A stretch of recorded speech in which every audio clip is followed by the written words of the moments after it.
आज के समय में बायजूस का नाम तो हर किसी ने ही सुना होगा। एडटेक कंपनी बायजूस कभी देश की सबसे दौलतमंद स्टार्टअप में से एक थी, लेकिन अब उसका नकदी संकट गहराता जा रहा है और हालात ये है कि स्टाफ की सैलरी देने के लिए बायजूस के फाउंडर रविंद्रन बायजू को अपना घर तक गिरवी रखना पड़ा है और पैसे जुटाने के लिए उनके परिवार की संपत्ति भी दांव पर लगी है।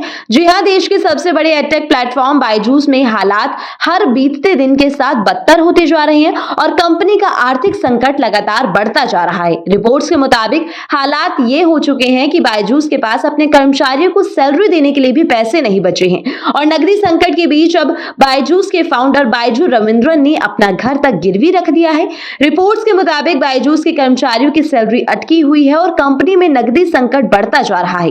स्टाफ को सैलरी मिलने में हो रही देरी के बीच बायजू रविंद्रन ने कर्नाटक के बेंगलुरु में स्थित अपने घर को गिरवी रखकर पैसे जुटाए हैं, जिनसे कर्मचारियों को सैलरी दी जाएगी। बता दें कि एडटेक सेक्टर की ये बड़ी कंपनी बायजू में फाइनेंशियल क्राइसिस लंबे समय से जारी है और साथ ही कर्ज देने वाले संस्थानों के साथ कंपनी की कानूनी लड़ाई भी चल रही है। रिपोर्ट्स में सूत्रों के हवाले से कहा गया है कि बेंगलुरु में बायजू रविंद्रन के परिवार के स्वामित्व वाले 2 घर और एप्सिलॉन में उनका निर्माणाधीन विला है, जिसे उन्होंने $12 मिलियन यानी कि करीब 100 करोड़ रुपए उधार लेने के लिए गिरवी रख दिया है।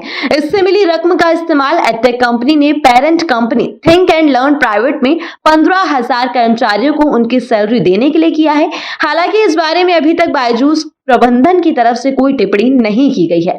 बायजूस में जारी आर्थिक संकट को देखें तो इस एडटेक स्टार्टअप पर करीब $800 मिलियन का लोन है और हाल ही में बायजूस $1.5 अरब के टर्म लोन का ब्याज चुकाने में असफल रही थी, जिसे लेकर उसे कानूनी लड़ाई का सामना भी करना पड़ रहा है।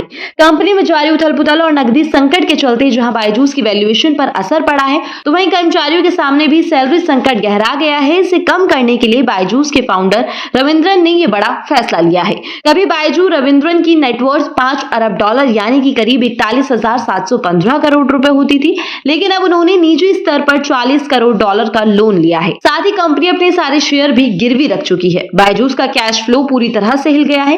कंपनी स्टाफ की छंटनी से लेकर नए सिरे से फंड जुटाने तक की कोशिश कर चुकी है। इसके अलावा विदेशी मुद्रा लेन देन कानून के कुछ प्रावधानों के उल्लंघन को लेकर उसे ईडी की जांच का भी सामना करना पड़ रहा है। ये मामला करीब 9,000 करोड़ रुपए की हेराफेरी का है।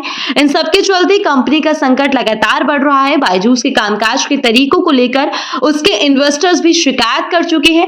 कई बोर्ड मेंबर इस बारे में अपनी आपत्ति जता चुके हैं। कंपनी ने अपने कई साल के बही खातों का ऑडिट नहीं कराया है।